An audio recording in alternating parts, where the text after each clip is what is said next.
ಒಂದು ಸಣ್ಣ ಹಳ್ಳಿಯಲ್ಲಿ ಮನೋಹರ ಎಂಬ ಶಿಕ್ಷಕರಿದ್ದರು. ಅವರು ಮಕ್ಕಳಿಗೆ ಪ್ರಕೃತಿಯ ಮಹತ್ವ ಮತ್ತು ಫಲಗಳ ಬಗ್ಗೆ ಕಲಿಸಬೇಕೆಂದು ಯೋಚಿಸಿದರು. ಹೀಗಾಗಿ ಅವರು ಒಂದು ವಿಶೇಷ ತರಗತಿಯನ್ನು ಆಯೋಜಿಸಿದರು. ಬೆಳಗಿನ ಜಾವ ಮನೋಹರ ಶಿಕ್ಷಕರು ತಮ್ಮ ಶಾಲೆಯ ಮಕ್ಕಳನ್ನು ಸಮೀಪದ ತೋಟಕ್ಕೆ ಕರೆದೊಯ್ದರು. ಆ ತೋಟವು ವಿವಿಧ ಬಗೆಯ ಫಲಗಳ ಮರಗಳಿಂದ ತುಂಬಿತ್ತು. ಮಾವಿನ ಮರ, ಸೇಬು, ಕಿತ್ತಳೆ, ದಾಳಿಂಬೆ ಮತ್ತು ಹಣ್ಣುಗಳ ಇತರ ಅಪರೂಪದ ಮರಗಳು ಅಲ್ಲಿದ್ದವು. ಮನೋಹರ ಶಿಕ್ಷಕರು ಪ್ರತಿ ಮರದ ಬಳಿ ನಿಂತು ಆ ಮರದ ಫಲಗಳ ವಿಶೇಷತೆ, ಅದರ ಪೋಷಣೆಯ ಮಹತ್ವ ಹಾಗೂ ಅದನ್ನು ಬೆಳೆಯುವ ವಿಧಾನಗಳ ಬಗ್ಗೆ ವಿವರಿಸಿದರು. ಮಕ್ಕಳು ಆಸಕ್ತಿಯಿಂದ ಕೇಳಿದರು ಮತ್ತು ಕೆಲವು ಮಕ್ಕಳು ಫಲಗಳನ್ನು ನೋಡಲು ಮತ್ತು ಮುಟ್ಟಲು ಉತ್ಸುಕರಾದರು. ನಂತರ ಮನೋಹರ ಶಿಕ್ಷಕರು ಮಕ್ಕಳಿಗೆ ಒಂದು ಆಟವನ್ನು ಸೂಚಿಸಿದರು. ಅವರು ಪ್ರತಿ ಮಕ್ಕಳಿಗೂ ಒಂದೊಂದು ಫಲದ ಹೆಸರನ್ನು ಹೇಳಿ ಆ ಫಲವನ್ನು ಯಾವ ಮರದಿಂದ ತೆಗೆಯಬೇಕೆಂದು ಹೇಳಿ ಅವರನ್ನು ಆ ಮರಕ್ಕೆ ಕಳುಹಿಸಿದರು.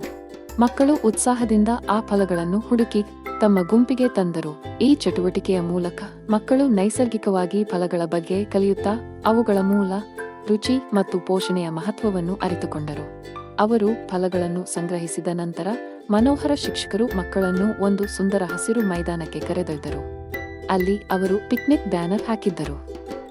ಮನೋಹರ ಶಿಕ್ಷಕರು ಮಕ್ಕಳಿಗೆ ತಾವು ಸಂಗ್ರಹಿಸಿದ ಫಲಗಳನ್ನು ಹಂಚಿಕೊಂಡರು. ಮಕ್ಕಳು ತಮ್ಮ ಮುಂದೆ ಇರುವ ವಿವಿಧ ಬಗೆಯ ಫಲಗಳನ್ನು ನೋಡಿ ಆಶ್ಚರ್ಯಚಕಿತರಾದರು. ಮನೋಹರ ಶಿಕ್ಷಕರು ಪ್ರತಿ ಫಲದ ಬಗ್ಗೆ ಒಂದೊಂದು ಕತೆ ಹೇಳಿದರು. ಅವರು ಮಾವಿನ ಫಲವನ್ನು ತೋರಿಸಿ, ಈ ಮಾವಿನ ಫಲ ಭಾರತದ ರಾಜಫಲ.